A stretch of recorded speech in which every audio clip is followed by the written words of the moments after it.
এটা কোনো অবস্থায় তাকে এইভাবে আটকানোর আইনি কোনো ভিত্তি নাই। আমরা চ্যালেঞ্জ করতেছি যে এটা একটা অন্যায় কাজ করা হয়েছে। পুলিশ হেফাজতে আমরা বলেছি তাকে অবিলম্বে তার পরিবারের কাছে হস্তান্তর করার জন্য। দেখা গেছে যে সমস্ত আসনে আমাদের সম্ভাবনা বেশি মনে হচ্ছে সেখানে বডি ক্যামেরার সংখ্যা বেশি, যেখানে আরেকটা দলের সম্ভাবনা কম মনে হচ্ছে বোঝা যায় তো সেখানে সিসি ক্যামেরা বডি ক্যামেরাটা কম। আমরা যতটুকু জেনেছি তিনি অসুস্থ হয়ে পড়েছেন, তাকে হাসপাতালে নেওয়া আছে।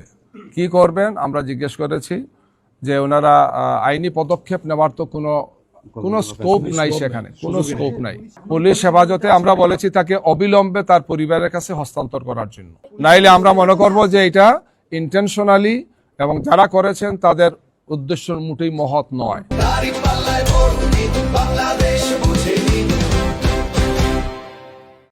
এখন আমরা এই মুহূর্তে এখন যতটুকু আসছে ততক্ষণ পর্যন্ত তাকে ছেড়ে দিয়েছে, এটা আমার কাছে নাই, আপনাদের কাছে জানতে পারবেন।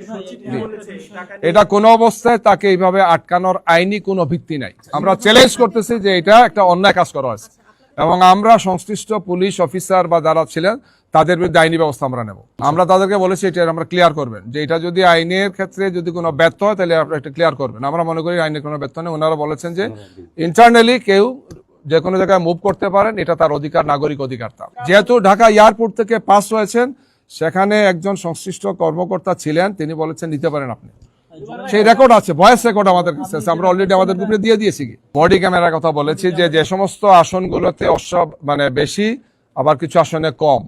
দেখা গেছে যে সমস্ত আসনে আমাদের সম্ভাবনা বেশি মনে হচ্ছে সেখানে বডি ক্যামেরার সংখ্যা বেশি, যেখানে আরেকটা দলের সম্ভাবনা কম মনে হচ্ছে বোঝা যায় তো সেখানে সিসি ক্যামেরা বডি ক্যামেরাটা কম। আমরা বলেছি এটা কি কাকতালীয় না মানে অন্য উদ্দেশ্যে দেওয়া আছে, ওনারা যাতে এটা বলে। ওনারা বলেছেন যে আমরা এটা পুলিশের রিপোর্টের ভিত্তিতে দিয়েছি। তাহলে পুলিশের রিপোর্টের ভিত্তিতে এত বড় একটা স্টেপ নিলেন, আপনাদের এটা ক্রস চেক করা উচিত, এটা দেখা উচিত ওনাদের। এটা আপনাদের সাংবাদিকদের বলা, এটা মানে নতুন করে বলার দরকার নেই, আপনারা জানেন আর কি, সবাই জানেন। জি,